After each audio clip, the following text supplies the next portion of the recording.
I'll start with a story.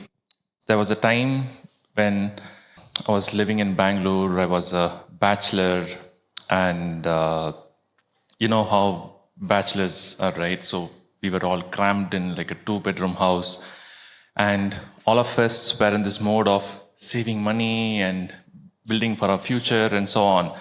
So, with regards to food, we would be very cautious on how we spend, where we spend. We will just go for the most economical place and have the most economical meal and so on. But once in a while, we'll have this friend or someone who would have their birthday or something happen to them, right? And they will take us to a buffet. And the way I do buffets during those times was I'll eat everything, right? So, as in all the non-vegetarian items, I will eat everything. If there are 4 starters, all 4 starters. 5 main course, 7 desserts, right? So that's how I was back then. And so there was this opportunity once that we had to meet some foreign delegates who came over, and 3 of my friends went to meet them. And when we went to meet them, they said, okay, we will have a business meeting and then we will have lunch, buffet lunch followed by that. So why don't you join? So me and my friend, we got late, and I was sitting, we were going in his bike. So I was sitting in the back, he was driving the bike. We were late, we did not have breakfast. And I told myself, don't worry, this is a really posh place, it's a nice place, there'll be buffet, I can go and eat. And the business meeting was over. I went for the buffet, and like I couldn't believe what they had there. They had so many items all over the place. There were a lot more items than people there, right? I'm talking about the number of dishes. They had about 6 to 8 varieties of soup, like the chicken one and seafood one, the Indian style, continental style, this, that, and 20, 30 varieties of salad. So that's something that I don't go near. And then they had about, say, 40, 50 varieties of starters, and then main course. They had about 70 to 80 types of dessert. And I was like, oh my gosh, this is going to be challenging. How am I going to eat everything? Because that's how I've usually been like. So that day I failed for the first time, like having a ticket buffets. So I think I would have had about 35 or 40 dishes, and everything I just tasted a little bit, right? I could not eat anything more, just 1 or 2 pieces of everything. And that's how that day was. And once I finished that day, I couldn't move. I was like so heavy, I was moving so gingerly. And that's how today's session is also going to be in terms of content, right? There is absolutely so much to talk about sexuality. And we were talking quite a lot on, okay, what can we avoid? What can we skip? All of that seems so important. And what we're going to do today is just give a sampler of everything. So we're just going to give you 1 or 2 spoons of the different things. Each topic from here is like a session topic in itself. You can speak about that for an hour or 2, right? So that's so much things are there. But what we're going to do is just talk to you about the very high level stuff, very key important points. And there is a chance for you to be overwhelmed with the amount of information. And that's okay. That's okay in the sense what? Okay, you can take 2 or 3 things as you listen through. You can take 2 or 3 things and tell yourself, okay, I'm going to work on this. I'm going to focus on this. And just have the 2 or 3 things for yourself over the next 3 months. And then take another 2 or 3 things and work on those things for the next 3 months. So that's how you do it. Don't try to take everything and work on everything. That's going to be challenging, right? But just like a buffet, there is going to be a huge spread. And there are some important topics I will tell you, okay, this I think all of you should focus on. So try to take that and work on that. So sexuality is a very sensitive topic. It has it makes a lot of people uncomfortable, right? So we will so what we'll also do is we will share a little bit stories about how we were, how our interaction with our children was, and so on. All these stories are just for you for now, so don't go and tell your children about that. Don't go and discuss this with others. This is just for you to help understand this topic a lot better.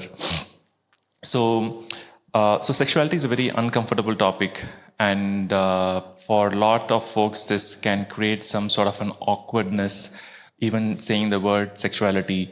So, we would what we would do is we will just not stop there. We will go a little bit strong on some things. You might feel that we are going strong on some things.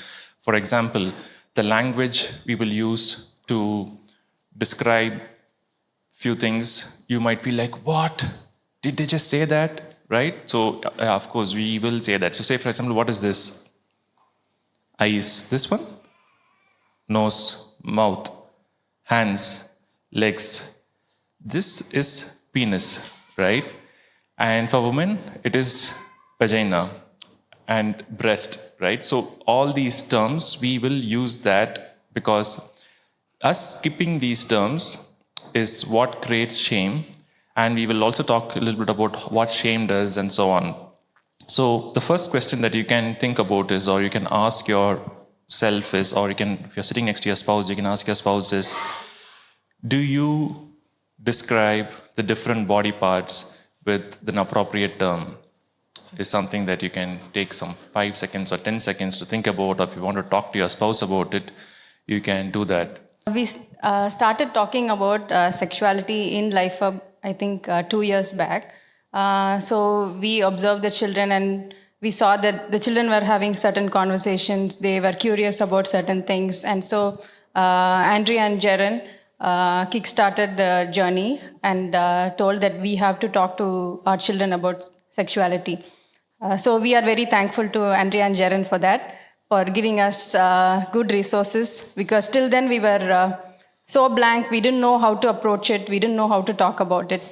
And when we had the discussion, I liked the idea, I read through the book, but I had so much of resistance in using the names of the body parts, the private parts. So when we read the book, when we were about to read the book, I resisted from my end. One of the reasons was, what if my child uses those terms freely everywhere? What if he teaches someone else? So these were the concerns that I had, but still we kept going along, and then we spoke to them, and till date I will say that we have not faced any problems at all. My own understanding of sexuality was very skewed. In fact, I thought it was bad. And I had to work on my own internal biases, on my own understanding, and that has helped me a lot in being who I am. So if you are also in that place, I would say that it's not a bad place to start. You can, talk about these things, learn about these things, and if we are here talking about it, you can definitely talk to your children about it. When we speak about sexuality or any sensitive topic, what happens is we say something and you hear what we haven't said, right? So what we say is something, and what we don't say is something. So this topic, there is a lot of chance for you to go and clutch to what we are not saying. If you have such things or such questions, please don't just push it away. Try to hold that and come back to it and ask us about it, right? So most questions you might have, we might cover that in the later slides, but try to ask for clarity. Don't go in more confused than how you came in. So that's one. And other thing is, talking about sexuality, there are some topics which you can just talk about without being engaged. Like you want to talk about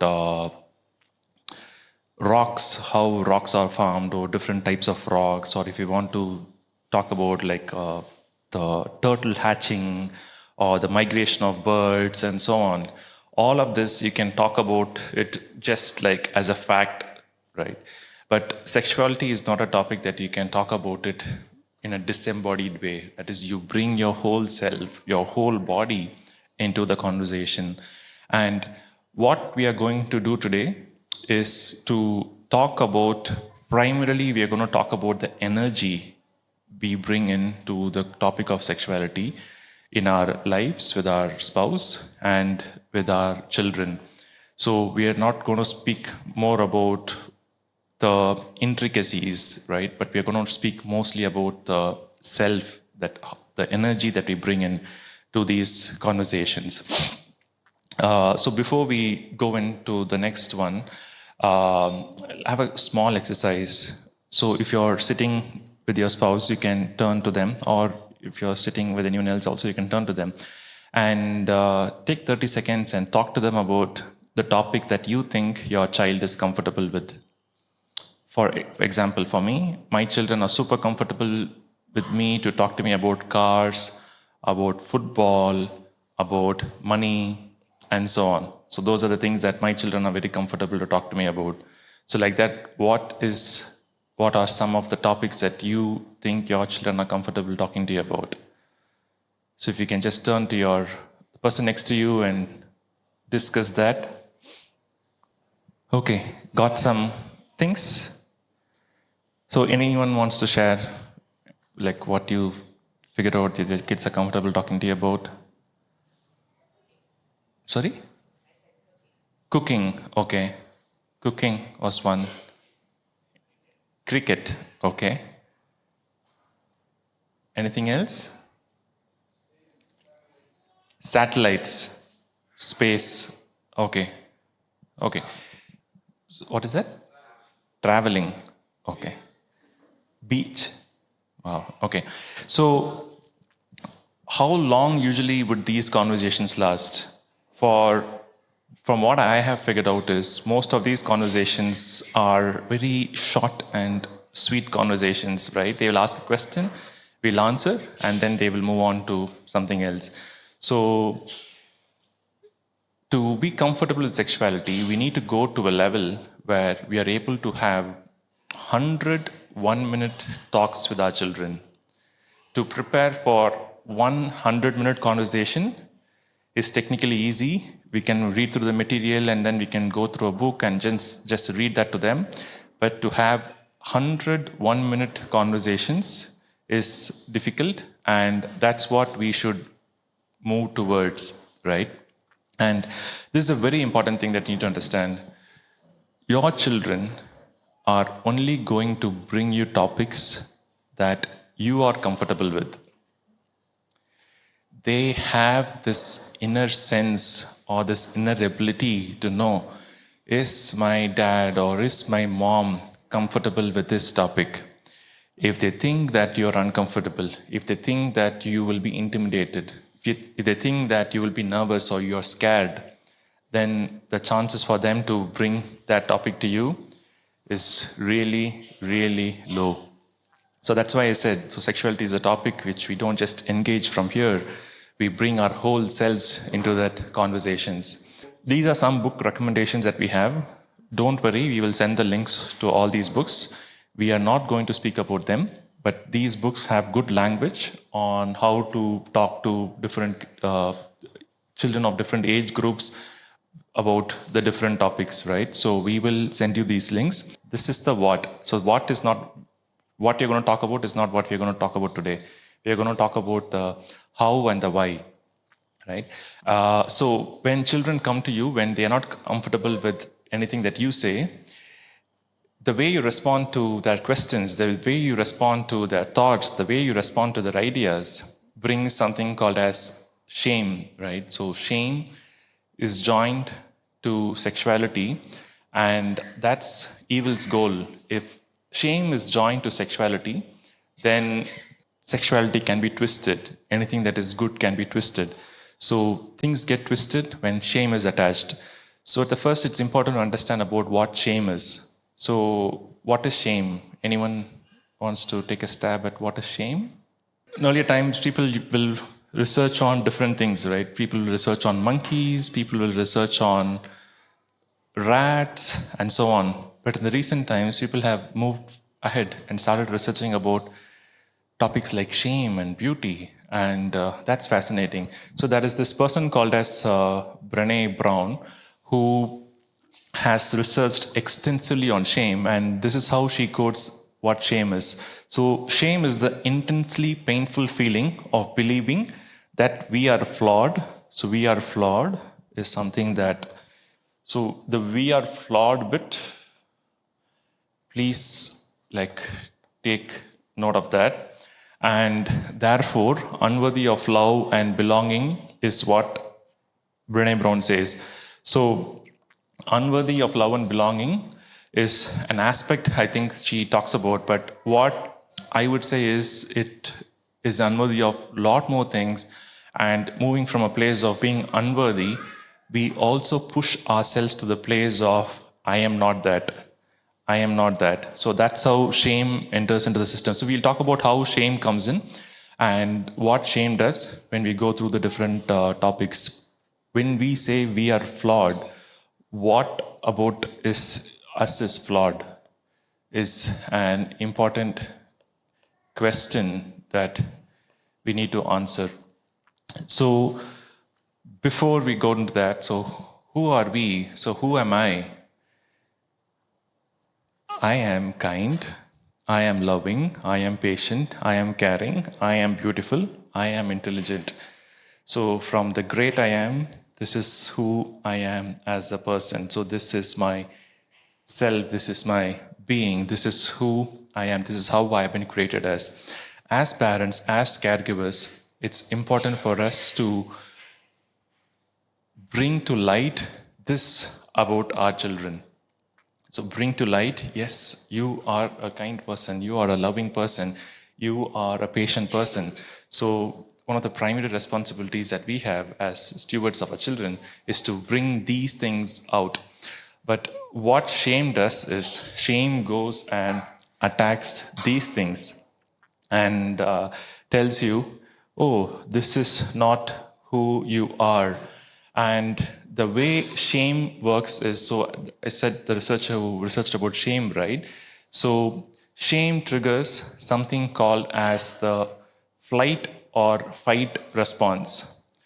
Say, for example, you have a bear which is trying to come and attack you. What do? You either go fight or you run, right? So shame evokes the same response in us whenever it is triggered.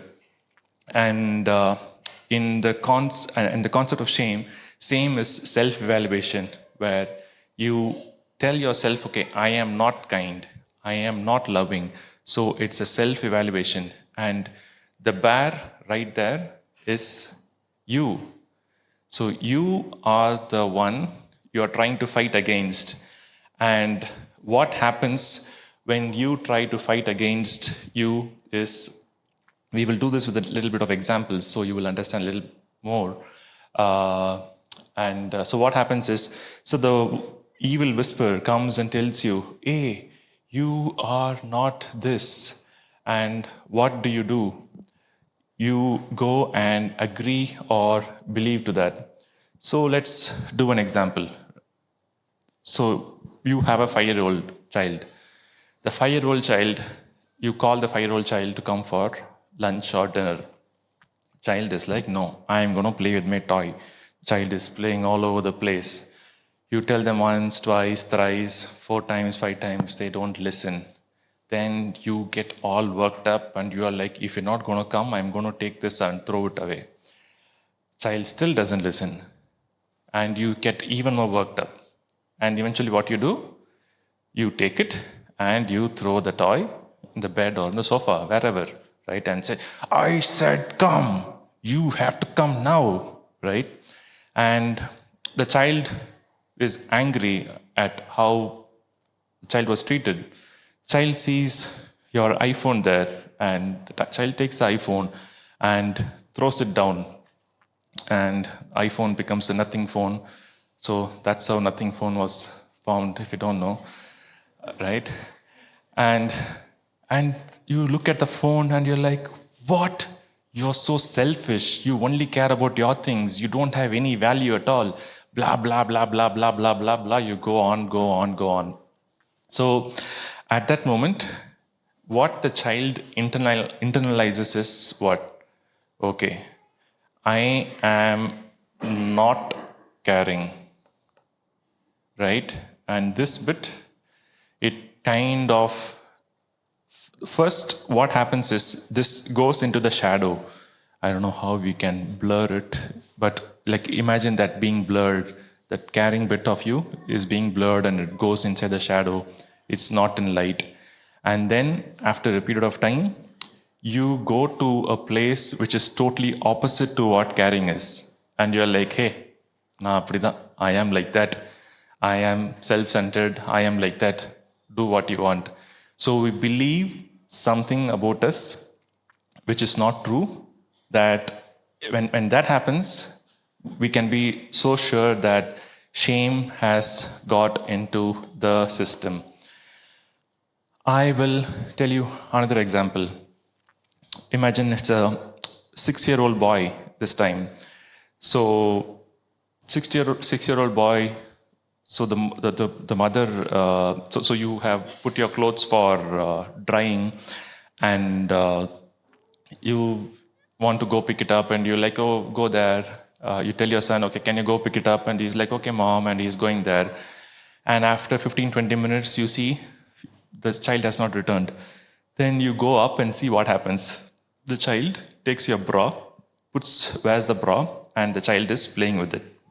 So what happens then? If you have a deep sense of shame, you get all worked up and you're like, this is so disgusting. How can you even do this? This is so shameful. You are such a pervert, blah, blah, blah, blah. Depends on how that topic has really hurted you, or where you come from. You go and do like, right? So then what the child picks up is, I was just curious, I was exploring, and my mother thinks that being curious is wrong, being exploring is wrong.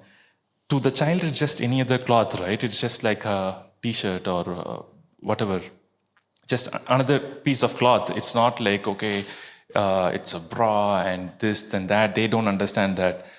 But when the mother goes on like that, and then when the dad comes home, the mother tells the father, and he also like, how can you be like this? And the dad also goes in with the verbal dishum, dishum, dishum, dishum. And the child starts to think, okay, I am, okay, I am a pervert, whatever. Because the language of pervert, the language of being disgusted, I am disgusting is another thing, right? So all of that is introduced to the child So that's how shame enters the child. The things that we are called as parents to uncover or bring out, instead of doing that, because of how we were or how our past experiences was, we try and do the exact opposite, right? So shame acts in two ways. So the easiest way to get out of shame is through contempt. And contempt is beating yourself up or beating the other person up. The mother in that case, she had deep shame, and the shame got triggered. She went and beat the child up, like not physically, but emotionally, mentally, like just hit the child with so much verbal abuses, right? So that's the easiest and the quickest way to snap out of shame. We cannot live in shame long, as in, I'm not saying shame is not there, but whenever we feel immense shame, the quickest way to do that out of that is to fight, and that is fighting against the other person or fighting against you in your mental narratives. I am bad. I am the worst being ever. I am an idiot for doing that. And so this one gets striked off, and when you do something And when you think you're beautiful and someone doesn't appreciate, say, hey, this is so ugly, see, this is so disgusting, and okay, this is gone. And we think you're loving, and when parents say, you're so selfish, you only think about yourself, and this is gone, right? So there are so many of these things that we pick up as children. We get a twisted image of who we are, and we listen to the voice of whisper, and that goes on. So the easiest or the most easiest way that most of us use to get out of shame is through contempt. And this is a temporary thing. It will bring shame again. The longer way is to be kind to yourself, to be kind to the other person. So kindness leads to a change of heart. Okay, so kindness is us changing our heart and coming to a conclusion, okay, it's not true.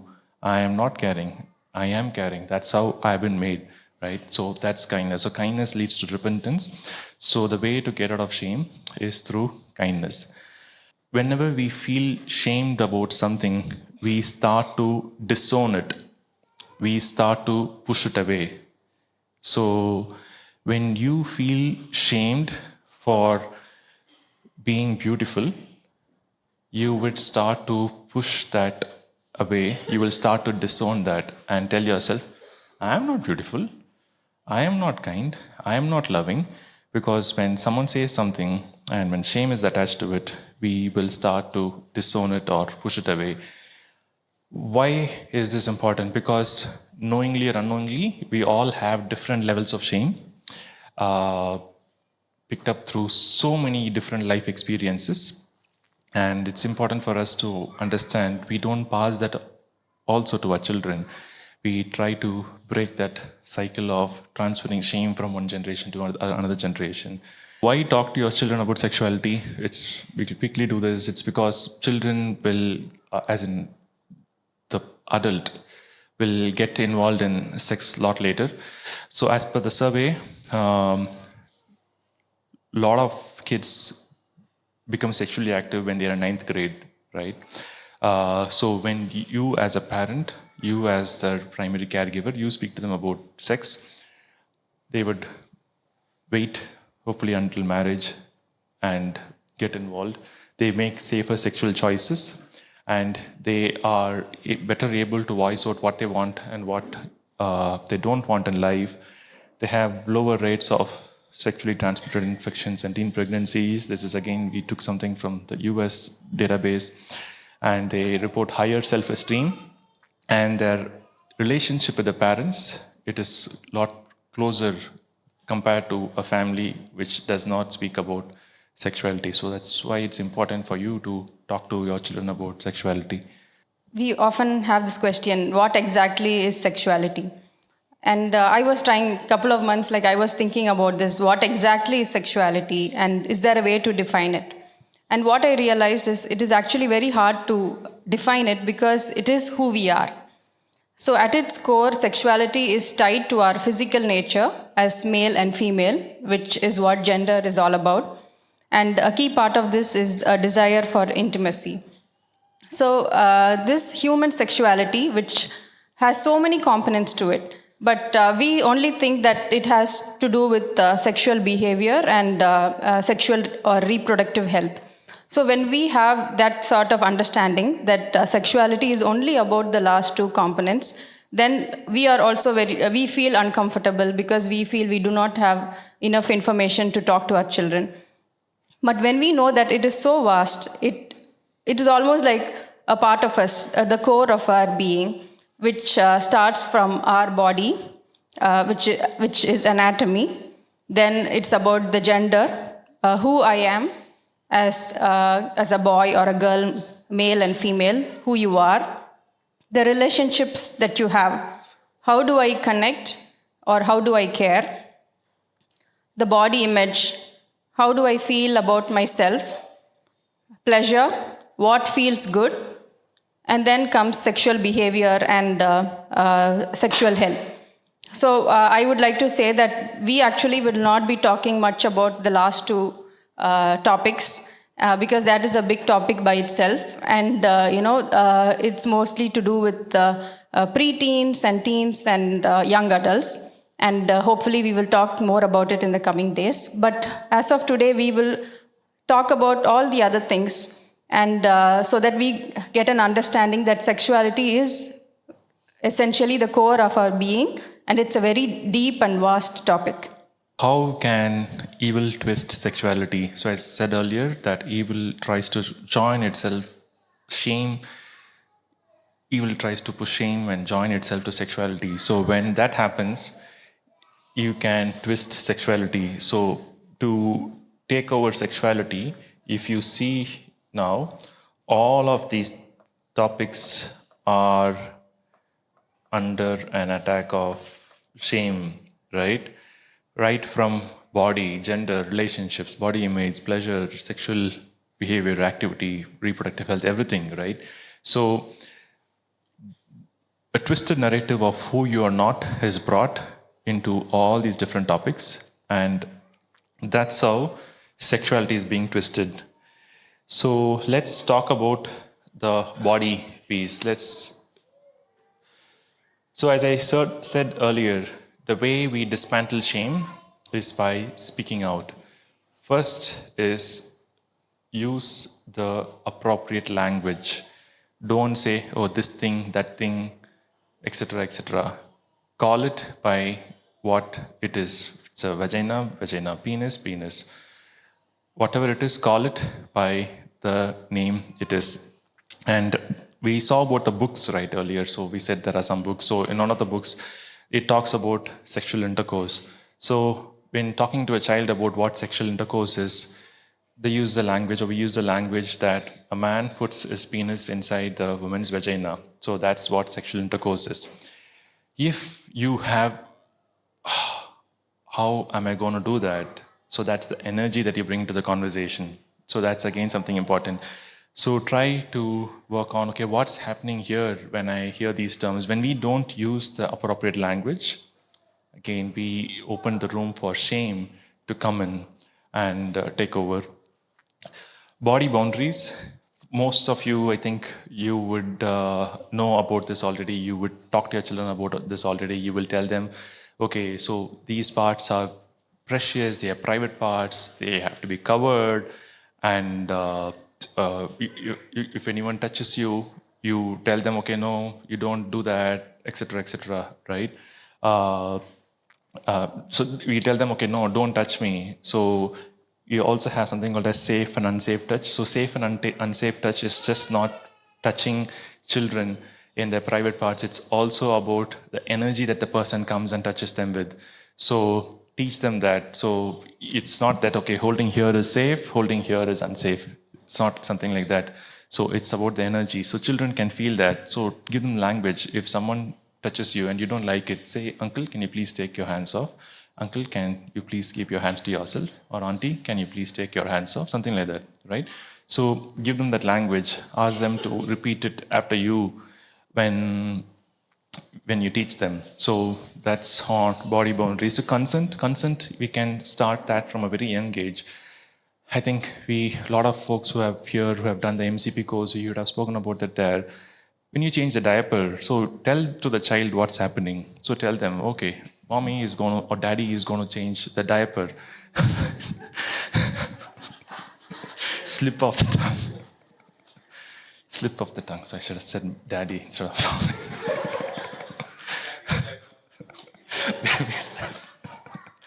So say that, okay, you don't like it now. The child is crying, the child is uncomfortable. Say, okay, I'll do it quickly and do that. So tell them what's happening. Give them language that you are cleaning the child. If it's an older child, say 3 or 5 years old child, and you give them bath, tell them, mommy is going to wash your penis or clean your vagina, whatever, right? So give them that language. And if they're like, no, I don't want to take bath, I don't want you to do that. So once in a while, it's okay to tell them. So try to understand why they are saying no. When they say no to such things, start respecting those decisions and just don't know, you have to do it, don't do that, but go and talk to them about it. Okay, why? And then try to have a conversation, try to teach them that it's a healthy thing, it's a clean thing, and that's why you want to do that. And model respectful behavior in terms of how you treat each other in your family. So, husbands and wives getting into physical alterations, again, it's not modeling healthy or respectful behavior. So, that's totally out of the question. The same lines, hitting your children. Hitting your children, it destroys them in so many ways, right? So again, it's a huge thing, but to just say that don't hit your children, whatever they have done, right? Don't ever hit them, because it destroys part of them. It tells them, okay, even I am bad, and now even my body is bad, and they will go to the place of not caring about anything and not taking care of the body, and so on. Again, that's how shame gets in. My body is precious is something that we have to uncover as parents, but we go and attack that by saying, your body is not precious, by the actions that we do. So don't hit your children. Circle of trust. Circle of trust, tell your children from a right young age that mommy or daddy will see your private parts until some time, to clean, to make sure that it's healthy. And if we visit a doctor, at times they might also see their private parts. Again, that's again up to an age, right? Anything other than that, if someone says, oh, okay, do you want to show what's under your pants? And if someone tries to have the conversation, say no. No. So give them that language that only the parents, and if the parent is there and you visit a doctor, then the doctor is also okay. But other than that, these are your private parts, and it's only within the circle is when it is done. And even then, it is only approached from an hygiene perspective, or to check, okay, if there's an infection or something like that, right? So give them that language. So that's important. Other thing about body is touch. Again, there are folks who have researched and studied about this, and they say men are touched lesser than most women and girls, right? So the way touch, I mean just regular touch. If you have a girl child, you're very generous with your hugs and kisses and so on. But to boys, we at times tend not to do that. And what it does is, when that child grows up, this touch deprived boy grows up, he tries to get touched, or he tries to go and touch others in an inappropriate way, and that leads to a lot of consequences. So again, be generous with your touches. Be even between spouses, right? Like, there is a 30 or 40-year-old boy sitting next to you, for most women, your husbands. So hug them, like kiss them, pat them. Let sex not be the only place that they get touched, because that will feel like so bad. So it's important again to, when we start doing that to our children, so we are happy to hug our children, say until boys, I mean, they say until they are 4 or 5 and 6, 7, but then we kind of lose that, like, yeah, it's okay, he doesn't need that. No. So always go for a hug, give them a hug, kiss them. It's so important for them to know that, okay, my parents care about my body, and when you touch, it brings a level of soothing to the child as well. So the next component of it is gender. And we all know that right now this topic is under attack. Even when we visit other schools and colleges, they say, don't talk about gender. That is how it is right now. But we know that masculinity and femininity are expressions of God Himself. So being a man, being a woman are things that are need to be celebrated. And, But growing up, we have these biases within us of how a woman should be, how a man should be, how a girl should be, how a boy should be. So, from my experience, what I learned is we have to celebrate boys and girls. And I think, our previous generation, boyhood was celebrated. We know that, having a boy was always celebrated. I heard that a lot from people around. And so I also internalized that belief that yes, boys are better than girls. And there was a phase in my life above teenage, and as a young adult, I always thought, no, it would have been better if I was a guy. And whenever I look at boys, I would say, oh, they have a better life. Wish I was a boy. But in my own journey, I realized that it is so good to be a woman, and there are so many fun things we can do. And it's so good to be a man as well. So having children, I've seen, I have 2 boys. So I remember when my older child was, just 2 years old, I received a WhatsApp text from a mom of a girl child. And she said, it's so good to have a girl. I was not feeling well, and she asked me how I am. She told, Mommy, please take rest. I will take care of myself. So when I read that text, I'm like, oh no, there's something wrong with my boy. He was just 2 years old. So I already had those expectations that he should ask me how I am and take care of me, which I know now it's stupid because they all have their own stages of development, girls and boys. There are chances where girls are more emotionally supportive and, caring towards their parents and others. But boys also develop at their own pace. And now I know that boys are tender too. I spend so much time with my boys, helping them out emotionally. They have their problems. Like I even spend 1 hour talking to them about the conflicts they have, the way they feel. So I didn't know I signed up for that, but I've realized that boys are very tender too. Like even yesterday, I was cleaning something. I put away some shoes, and Zach noticed it and asked, what are these shoes? I said, those are my wedding shoes, but they are very old now. I don't want to keep them. I'm throwing it away. Immediately he ran, he took the shoes and said, no, Mommy, you should not throw them. It's a memory. We have to keep it safe. So, so at that time, I looked at him and I realized he is also tender. Usually you will think a girl would do that. But even boys are, capable of offering that tenderness and care. Yeah, so encourage your boys and girls to be themselves, to enjoy whatever they do.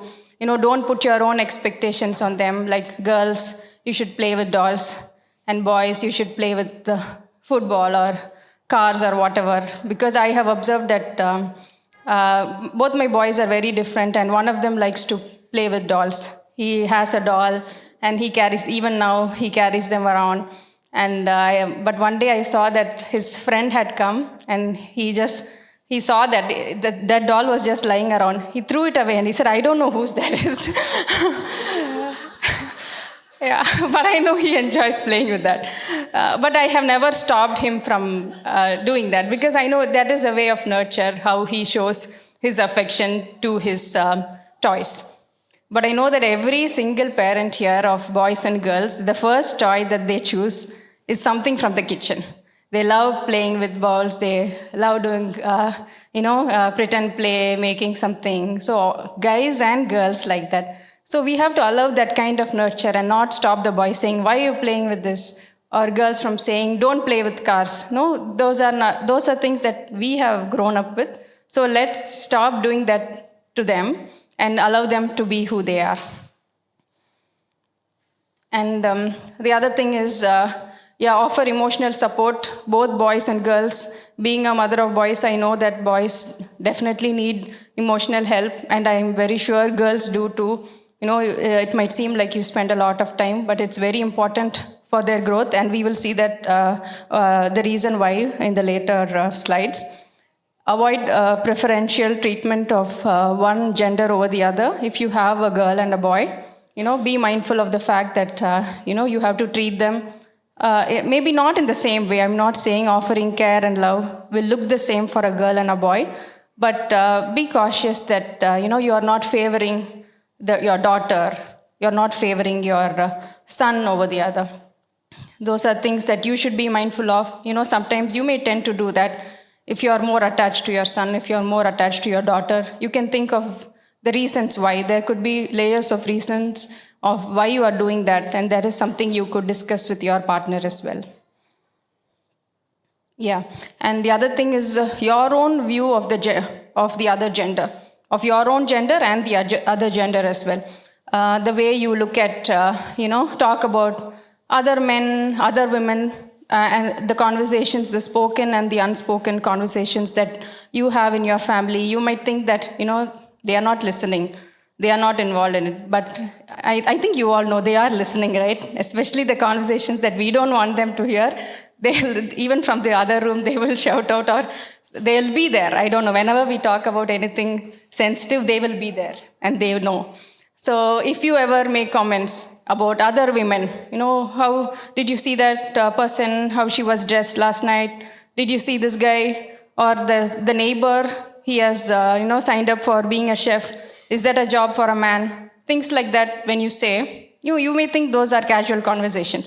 But these are the things that they are picking up and creating their own narratives of, okay, this is how a woman should be, or this is how a woman should dress, this is how a guy should be, this is how he should dress, and things like that, that when you speak, they pick up on these things, and that becomes their reality. The next topic is on relationships, how I connect or care. This is something, I would say this is the foundation of everything else. This is one thing that you must focus on if you want to model healthy sexuality. We'll talk about attachment to parents, and then we will go to the next. So forget this for now. Let's just talk about something from here. Okay, 4 S's that you can remember. First is seeing. So seeing, we spoke about physically seeing in the body bit, right? So that all of you understand. Emotional bit, she covered a little. Is your child secure in your relationship so the child can come and show who the child is emotionally? When your child comes from school or from play or from their neighbor's house or relative's house, and you see the child's face is so down and they're so sad, do you ask them, what happened to you? Why is your face so down? So that's a way for you to see the child. That's a way for you to invite the child to that conversation. Do you even have the bandwidth to notice that? So how many times does your child go to bed thinking, I'm going through something and there is no one for me to talk to, right? If the child develops that or grows in that, of course, the child is not going to feel seen. So being seen is so important. And talking about seeing, there is this word which we all know. It is called as intimacy. So intimacy is into me, you see, right? When we help see our children for who they are and what they are going through, when they grow up in life, the health of their intimate relations, the relationships will be a lot more healthier than others, because they know to be intimate, I need to be vulnerable. And I have been vulnerable with my parents. My parents have modeled that. And when they get married, the chances for them to have a very healthy and intimate relationship, just not talking about physical intimacy, right? Intimacy is seeing inside yourself without any mask. So that they will learn from how you see them, how you notice them without a judgmental paradigm. So if a child is not seen and the child grows up, the chances for the child to be really cold in their marriage is extremely high, or in all the relationships. No one can see me. They will always have a mask of a Spider-Man, a Superman, or whatever the other person wants. They can wear that mask so that their true self, what's happening within them, is not seen. So it's super important for them to be seen. So that's one scene. Next is safe.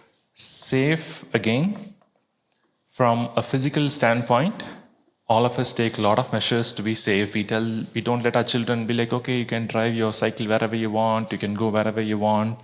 You can, when they go out, we'll be like, okay, don't talk to people you don't know, etc., etc. So we have a lot of these boundaries with regards to safety, right? What sort of boundaries do you have for your children in the digital world? I feel our children are overprotected in real life. In a way, it is good, but underprotected when it comes to digital safety or online safety. Do you know what your children watch on the phone or on the TV? Or is it just like, okay, yeah, you can have my phone, you can watch, and they can go and type anything, anything, anything? I'm not saying don't trust your children, but the problem is there is so much over sexualization which happens in terms of content, and us exposing that to them is so not okay, right?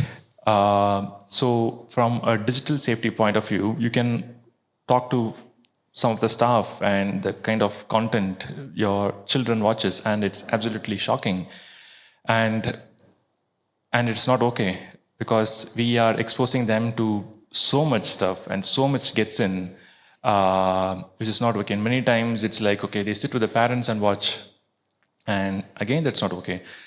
So have measures in, have things, because that might be your only time for entertainment and your child would need connection. So you have to choose one or the other. And you'll be like, don't worry, we'll connect by watching a TV or this movie or whatever. And you watch something which is so inappropriate for them, with so much violence, with so much content with so much sexual connotations, it's going to go and affect them, right? So the digital safety bit, please do keep an watch on it.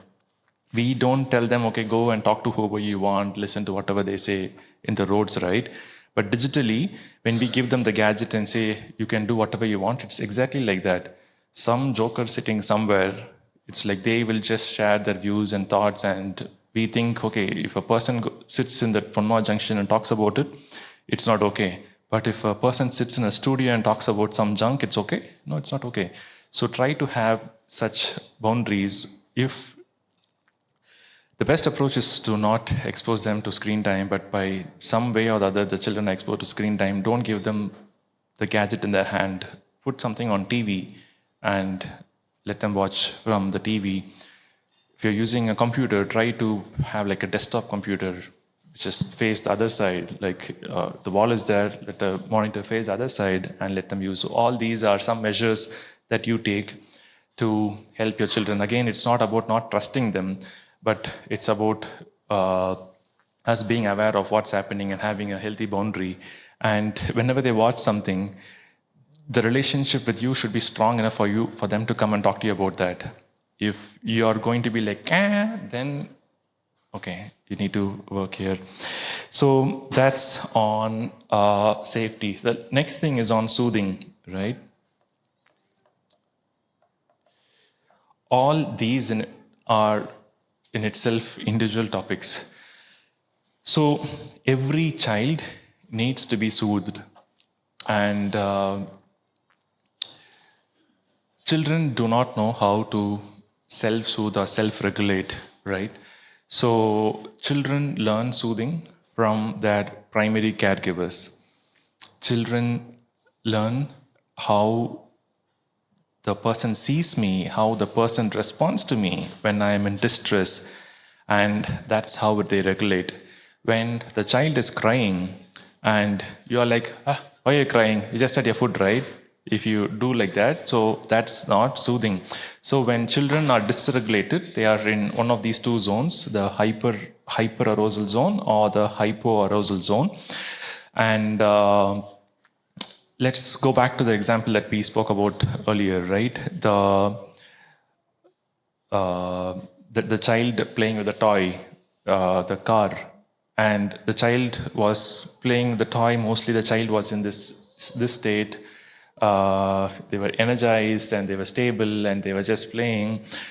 And the mom was going from wherever, or maybe she was here, it just popped out, and she was here. And when she gets into this state, the child will obviously come to that state. You cannot be in hyperarousal zone, the fight or flight mode, or the freeze mode, and you expect your child to come here. If you are in this zone, your child will more than likely come to that zone. If you're in that free zone, your child will more than likely come to that zone, maybe not immediately in that interaction, but over a period of time. Whenever these triggers happen, they will more than likely come into the zone. And soothing is so important because soothing is a way we all can regulate ourselves. We all will be able to not dissociate from what's happening, but to bring that part in. If, say, for example, someone is not soothed whenever they were in distress, whenever they were going through stuff, if they've not been soothed enough, they will start picking up other things which will distract them or disassociate them. So that could be screen time, that could be eating, that could be anything for anyone, right? So as children, if they have not learned how to self-soothe, how to soothing is not modeled to them, in the long run, it's going to bring them into dissociative practices, which is not healthy for them. And do you know what happens? One question that you can all answer is, if you're sitting with your spouse, you can ask them that. You'll probably take 30 seconds to do that. Do you know what happens within you when your child goes into this zone or this zone? Are you aware of that? When your child is in the dysregulated zone, what happens within you? If you're sitting next to your spouse, maybe you can turn to them and talk to them. If you know that, you can tell them what it is. If you don't know them, ask them. When my child is angry or cranky, what do I do? How do I usually respond? Got some answers? Well, like, okay, this is a thing that you're going to take home and talk more about, right? So every child needs a parent who can help them soothe. And that's how they learn that they are cared for. If they don't have someone, the primary caregiver, that is a parent, who can help them soothe, they will develop this narrative: I am not important. No one cares about me. So the first picture we spoke about shame, right? So I'm carrying so on, so on. So all of that will be clouded with twisted narratives, and I'm like, I am not caring. No one cares about me. I'm not caring. So that's what it'll get in the system. So soothing is important. So how do you do that? If your child in these zones, how do I take it off? So if your child is in these zones, try to name, the first thing that you do is name the emotion. You look at them in their eye and tell them in a calm. So how you come into that conversation, your tone of voice, everything is important, right?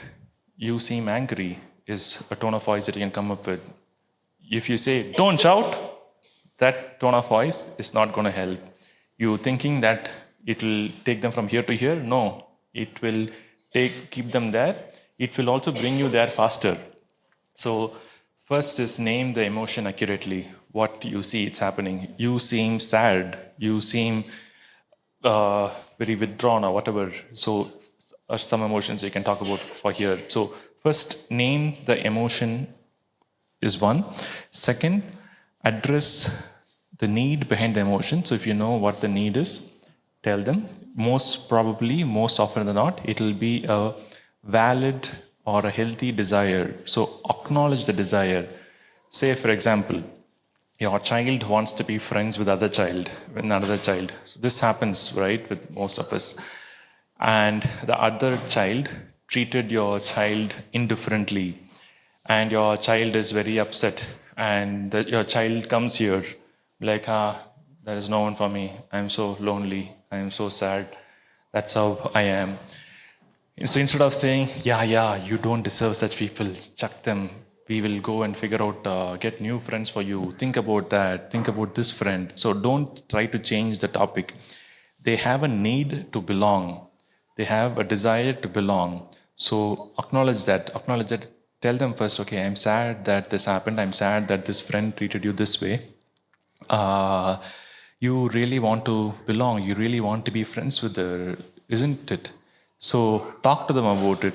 The moment you talk to them about it, the moment you give them language, the probability for them to come from here to here or from here to here increases.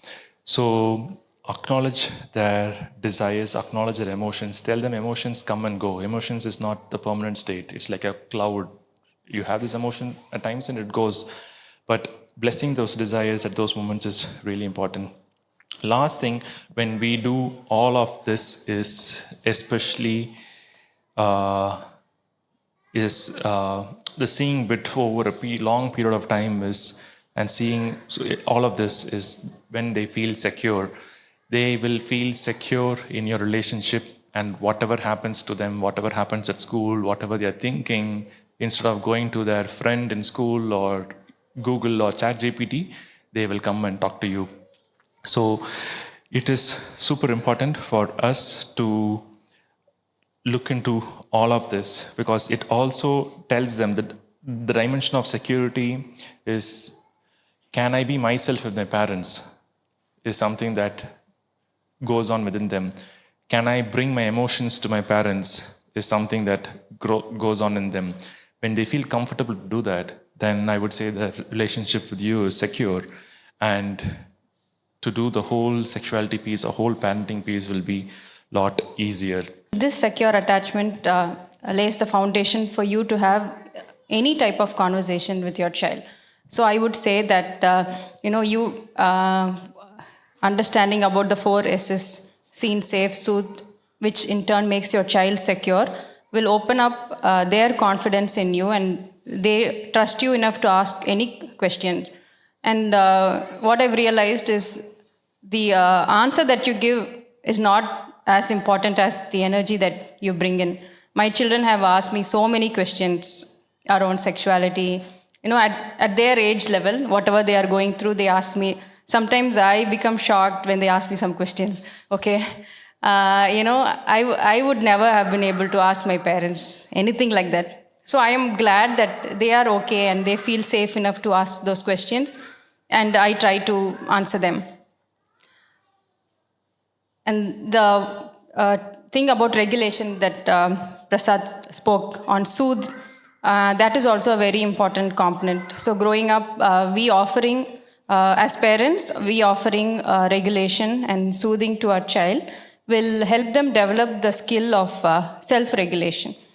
So, like at home, I've seen that when my children are dysregulated, they usually ask for things. So, my younger one, I think one day, his friend had told that she will come to our home to play with him, and she didn't come. Obviously, children make so many promises in class, which might not happen. So he was fully expecting that she would come and came home excited. And I told, no, I didn't get any such news from the parents. I don't think she's coming. So immediately he started crying and he was dysregulated. He was very upset.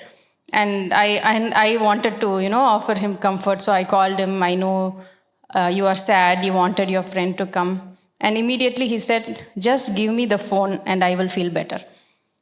That's when I realized, oh, okay, they want to be soothed, they are dysregulated.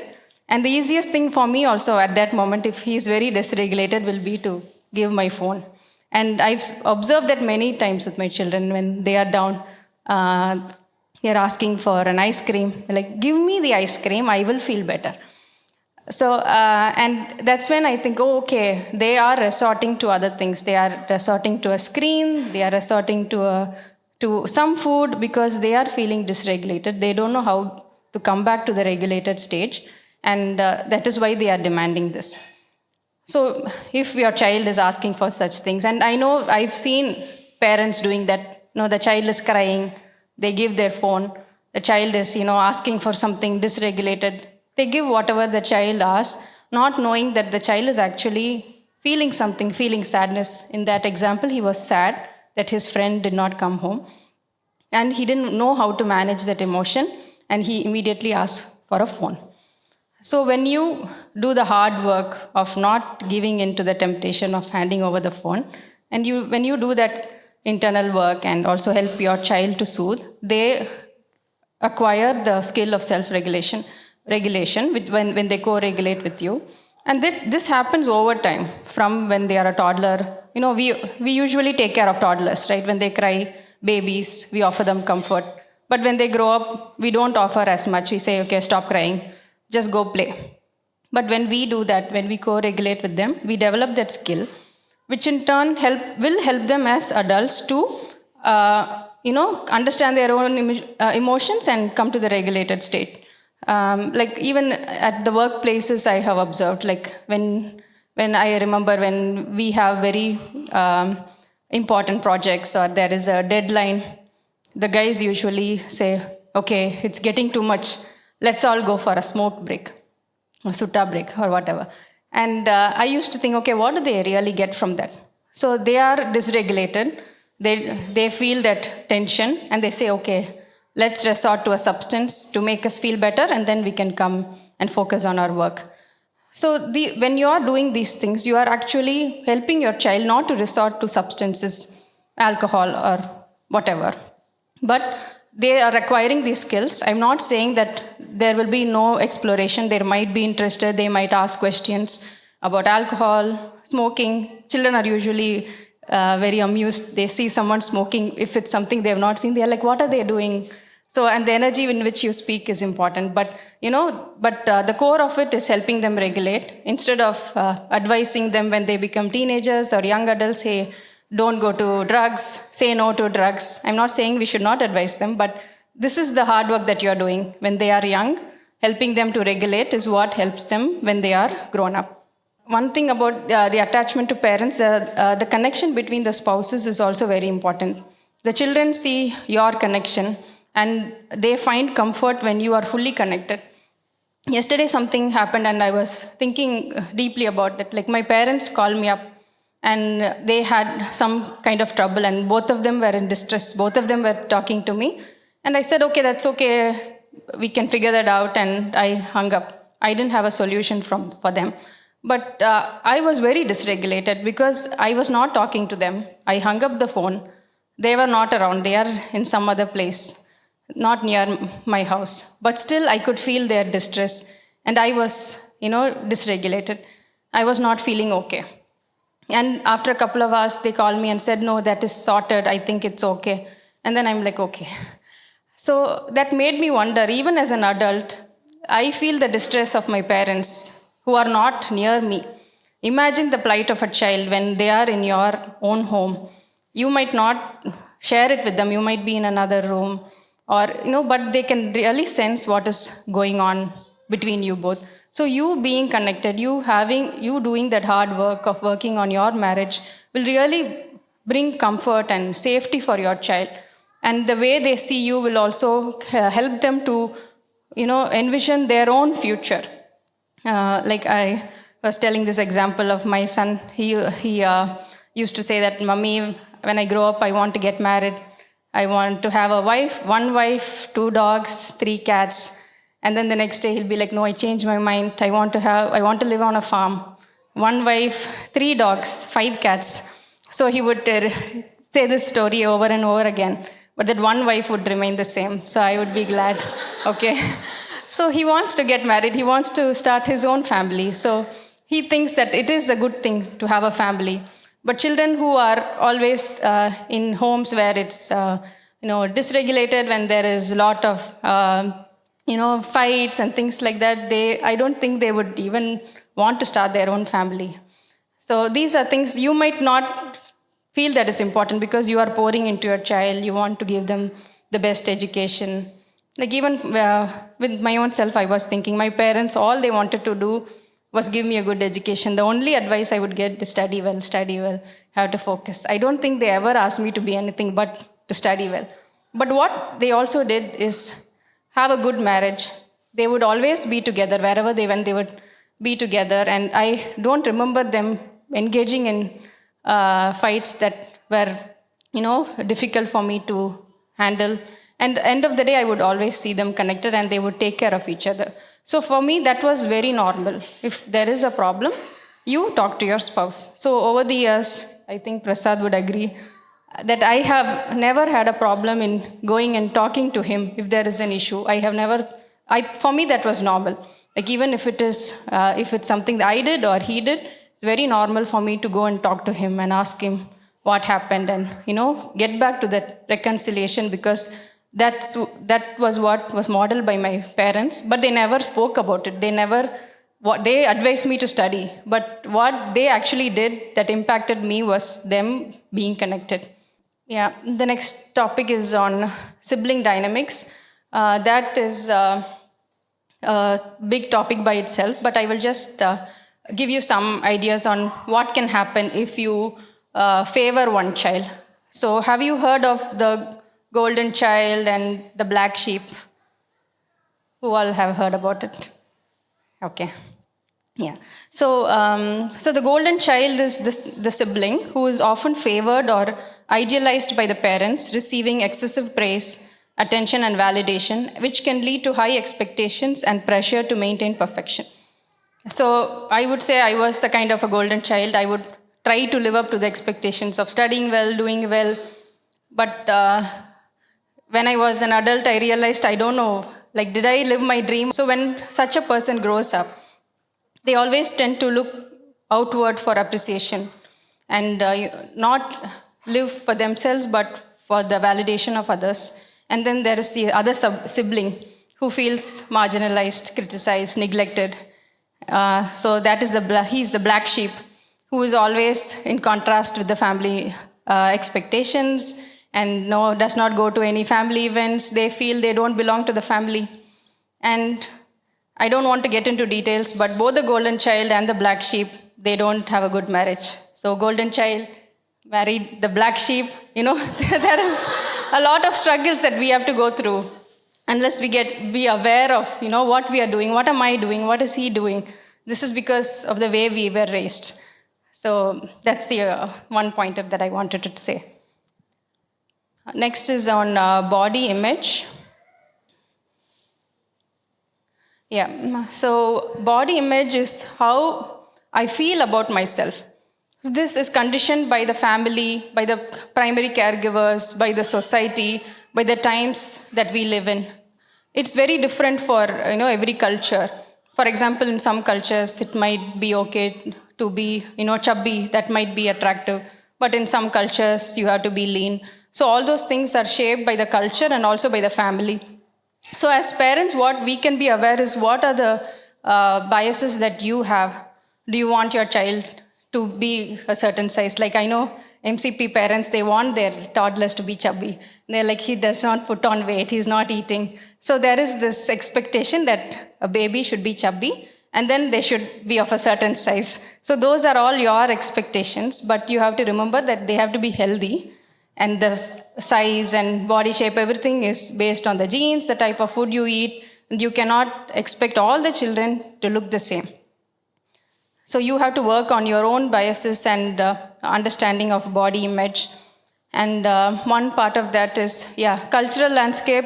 It's very hard to change the societal conditioning. Those are the things that are happening in our society. When you switch on the TV, when you look through social media, whatever comes up, that is what it is. But you can have conversations with your children on what exactly is a healthy body image. And the way you affirm your children, the way you talk to them is more important than the voices they hear from the world. But I'm very surprised by the things that are happening around the world, because even though my children don't watch TV as much, they play football, they like football, but they always talk about six-packs, which is very annoying for me. And I keep telling them, children don't need to have six-packs, but they are like, no, six-packs is important. So all they talk about, and they'll go look in the mirror and they lift their shirt and be like, Mommy, do I have six-packs? And I'm like, I don't know what to say. So these are the conversations. So I'm very annoyed, but I try to, stop myself from passing my annoyance. And I'm like, okay, what exactly do you need? what do you think is the ideal and things like that. So those are, I think it will vary for girls, and I know there are so much marketing for makeup for little girls, and even little girls resort to makeup. Not that much in India, but in other countries that is happening. So these are conversations that you can have with your child, and that starts with how you see yourself. How do you see yourself? What do you talk about yourself? Do you always say, I'm so fat, or no, I'm so lean, or things like that? Whatever you tell yourself is what your child is hearing and thinking, okay, this is how I should talk to, this is how I should think about myself. They do not think about being healthy, but they always think about the body image. So we have to work on how we see ourselves as well. And the other aspect is religious upbringing. I know we have people from different upbringings, and religion already has imposed certain things about modesty and how you put your hair and wear jewelry. So you also need to think when you have certain convictions on why you are doing that. I remember in my class, there was this friend who came from a religious setup where they do not wear jewelry. But she was so fascinated with jewelry. I remember I had no interest in jewelry. I would just wear something because that I had a piercing, so I would wear a earring, and I never really thought about it. But she would come to class. She would be so fascinated. She would ask us, can you give your earring? And she would try to wear it and see. So that even at that age, I would feel really sad for her, because, there is a certain longing for and desires. But when religion imposes certain things, that really breaks a child and stops their desires.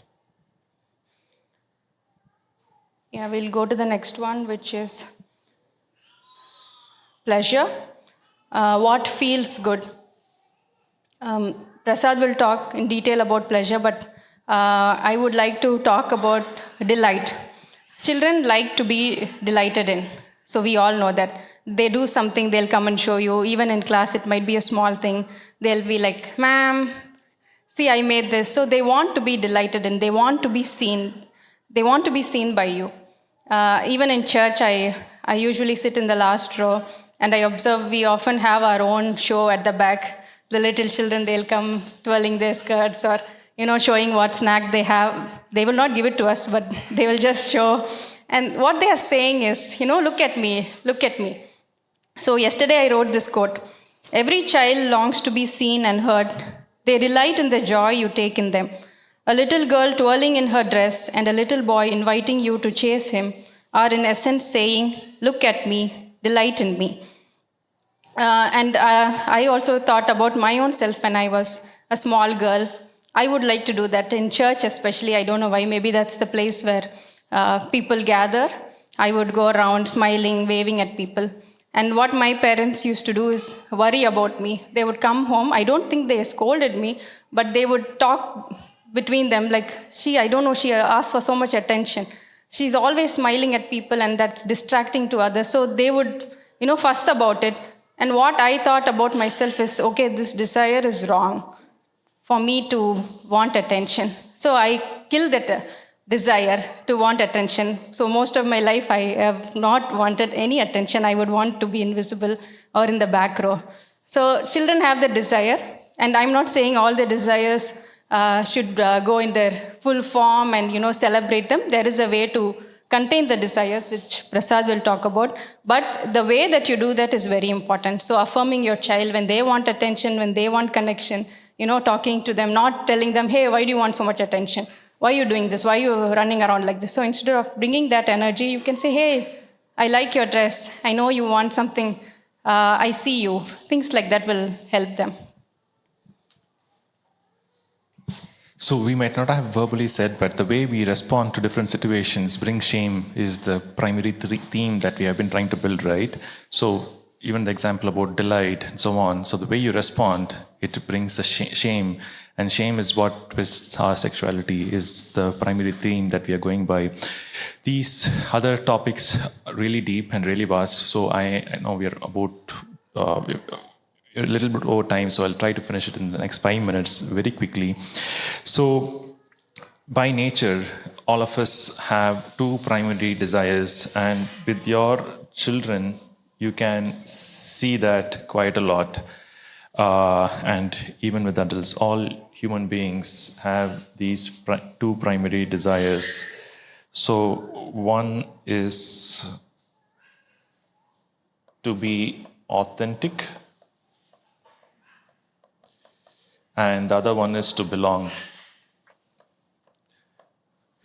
Most often than not, we are stuck between this. We think if I am authentic, I cannot belong. If I belong, I cannot be authentic. So that's where all the masks starts to come in. Couple of times back, so my kids, they wanted to have, when we went for haircut, they said, Dad, can we have Z put on in the head, right? And it is a way for them to be authentic. They thought, okay, it was something different, no one has it, can we have it? In my mind, it was like, okay, is it okay? Is it harmful? No. Is it fun for them? Yeah, it is. Is it offensive? No. So, okay, there's no worry, you can have it. And when we went for the haircut, I told them, okay, put Z, and both of them had Z. And then I went for haircut and like, okay, put Z also for me, right? So all three of us, if you have noticed during some season, we had Z's to the side of our head. So what happened during that time was, okay, it's not just they were authentic, and I also like belong to them, right? So am I saying there is no boundaries, you can let them do whatever they want in the name of being authentic? No, you can have boundaries, but know that children are going to push boundaries, especially as they start hitting the teenage phase. They are definitely going to push boundaries. And it's a way for them to be like, even when I push, even when I try to be authentic, do my parents disconnect from me? Do they still see me? Do they try to understand what's going on inside of me? When we offer such support, they will be more tuned for intimacy in their later relationships. So that's quickly we will, as in there is more to talk about it again. Desires lead to disappointment, and continued disappointment would lead to killing of desires, which is not good.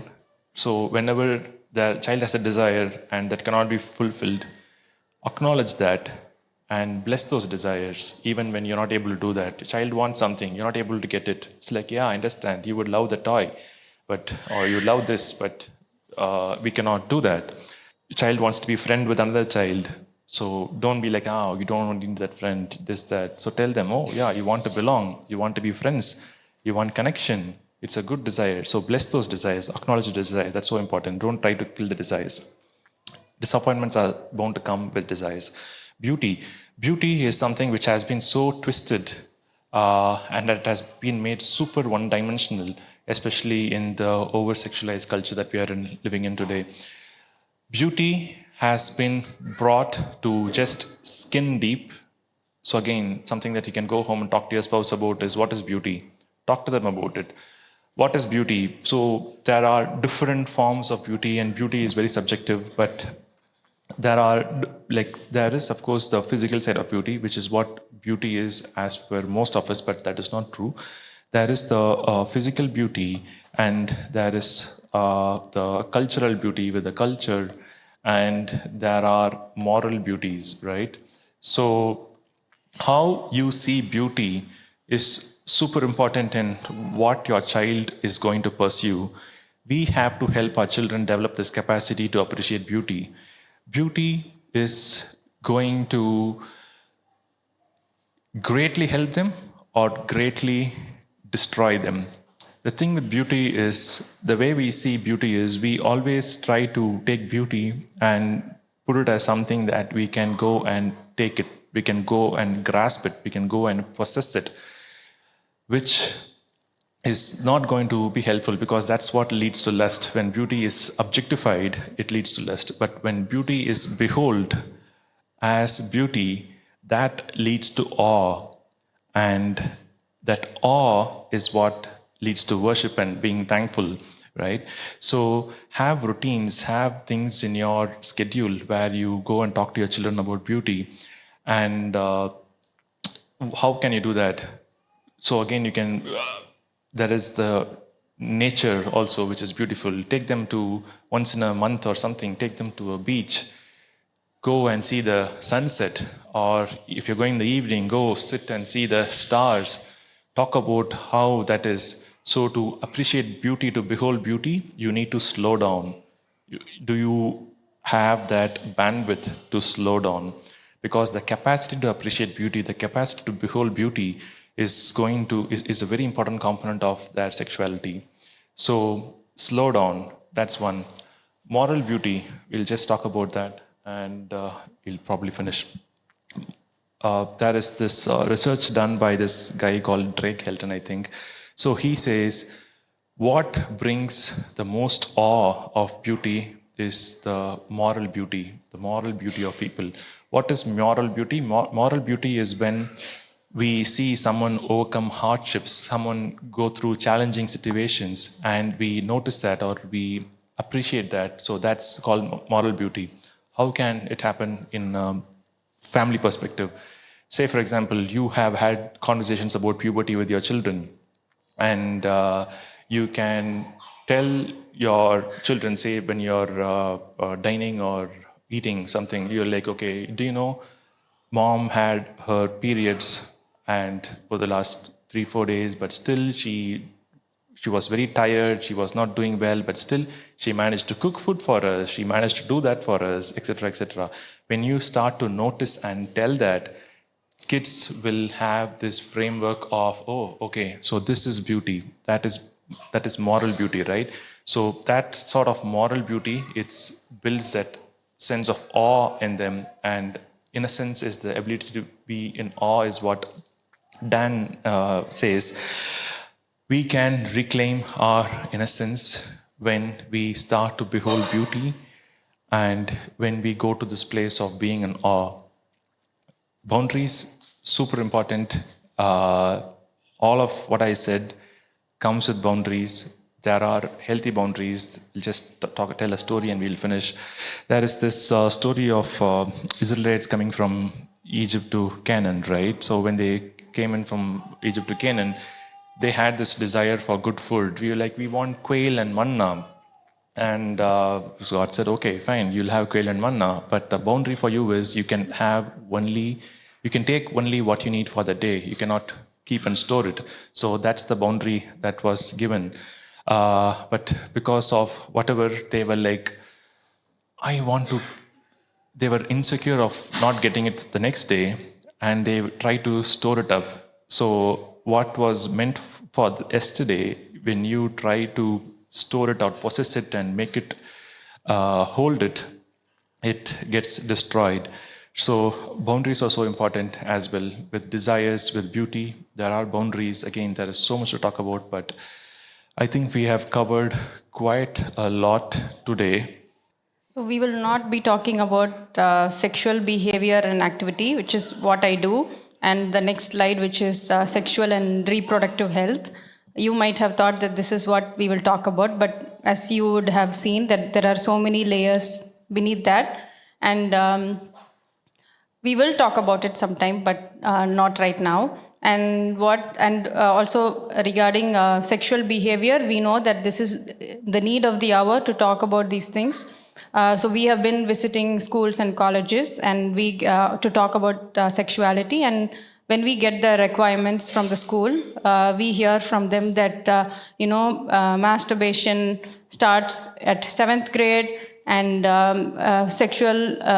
any sexual activity, sexting, all starts from 9th grade and above. So this is what is commonly happening across schools with young children. So these are conversations we really need to have and really need to talk about, because it would be dumb to say that these are not happening, that actually our children are quite safe.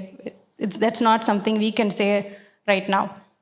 But we will talk about these things in the coming days. And I was just sitting and reflecting here that there are so many things to it. And all my life, I was prepared to have a career. But right now, I don't exactly have a career. So I don't know, 20 plus years, that's what I was prepared for. And Not that that is not important, but I think I have put in the hard work only for the past few years, I would say. 4 years of looking into these things in marriage and parenting, only for the last couple of years. But I have a family right now, which is very important for me. And so I have spent way less time. So, but when we are aware, when we can do this for our children, right from when they are a baby or even in our tummies, the work that we do, can set them up for success, because ultimately they are going to have careers, of course, but they are going to be future husbands, future wives, future mothers, fathers, which is what is very important for the society and the world at large. Thank you.